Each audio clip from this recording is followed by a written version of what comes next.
एक दिन राजा कृष्णदेव राय के दरबार में अरब देश का एक व्यापारी आया। उसके पास एक से बढ़कर एक अरबी घोड़े थे।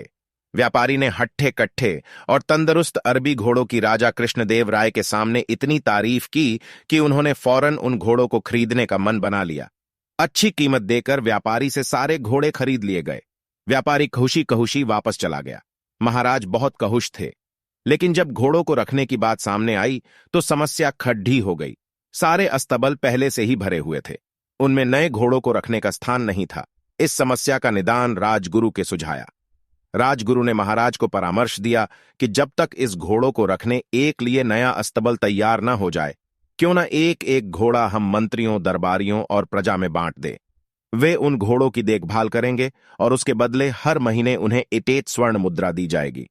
महाराज को राजगुरु की ये सलाह जंच गई और उन्होंने वे घोड़े अपने मंत्रियों और दरबारियों में बंटवा दिए। जो घोड़े बचे वे प्रजा में बांट दिए गए।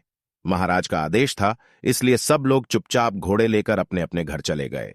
1 स्वर्ण मुद्रा में उन घोड़ों के चारे का प्रबंध करना और उनकी देखभाल करना बहुत कठिन था, लेकिन वे राजसी घोड़े थे, इसलिए उनकी देखभाल में कोई कोताही नहीं बरती जा सकती थी।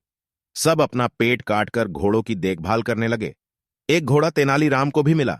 उसने वह घोड़ा अपने घर ले जाकर एक छोटी सी अंधेरी कुटिया में बांध दिया। उस कुटिया में छोटी सी एक खिड़की बनी हुई थी।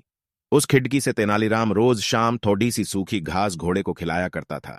घोड़ा दिन भर भूखा रहता था, इसलिए जैसे ही शाम को खिड़की से सूखी घास देखता, लपक कर उसे खा जाता। दिन बीतते गए और वह दिन भी आया जब अरबी घोड़ों का अस्तबल बनकर तैयार हो गया।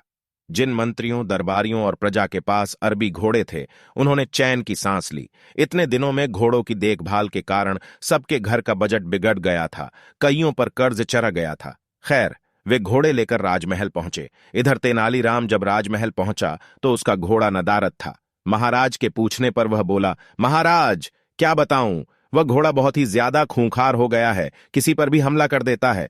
मुझमें तो इतना साहस नहीं कि उसके अस्तबल में घुस पाऊं, इसलिए मैं उसे नहीं ला पाया। महाराज कुछ कहते, इसके पहले राजगुरु बोल पड़े, महाराज, तेनालीराम की बात पर विश्वास नहीं किया जा सकता। अवश्य घोड़ा सही सलामत नहीं है, इसलिए तेनालीराम बहाना कर रहा है। हमें वहां जाकर वास्तविकता का पता लगाना चाहिए। महाराज ने राजगुरु को कुछ सैनिकों के साथ तेनालीराम के घर जाकर घोड़े को लाने का आदेश दे दिया। राजगुरु सैनिक लेकर तेनालीराम के घर पहुंच गए। साथ में तेनालीराम भी था।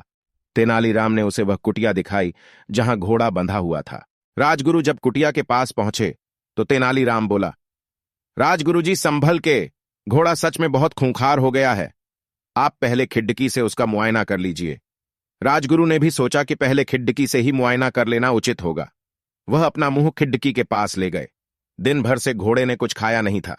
तेनालीराम शाम के समय ही उसे सूखी घास दिया करता था, इसलिए जैसे ही राजगुरु खिड़की के पास अपना मुंह लेकर गए, उनकी दाढ़ी को सूखी घास समझकर घोड़े ने मुंह में दबा लिया और खींचने लगा। राजगुरु दर्द से चीख पड़े। यह देख तेनालीराम बोला, मैंने कहा था ना राजगुरु जी कि घोड़ा बड़ा खूंखार हो गया है। राजगुरु क्या कहते, बस दर्द से चीखते रहे और अपनी दाढ़ी छुड़ाने का प्रयास करते रहे, किंतु भूखा घोड़ा भी दाढ़ी छोड़ने तैयार नहीं था। आखिरकार सैनिकों द्वारा तलवार से दाढ़ी काटकर अलग कर दी गई, तब राजगुरु की जान छूटी। उसके बाद राजगुरु ने सैनिकों को आदेश दिया कि वे घोड़े को पकड़कर राजमहल ले चलें। घोड़े को राजमहल में महाराज के सामने ले जाया गया।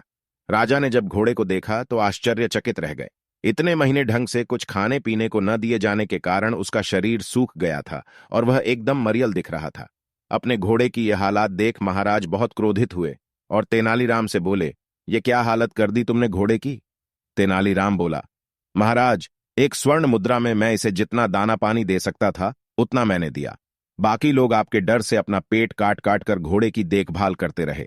वह आगे कहता गया, महाराज, राज्य के राजा का धर्म प्रजा की देखभाल करना है, न कि उन पर अतिरिक्त बोझ डालना।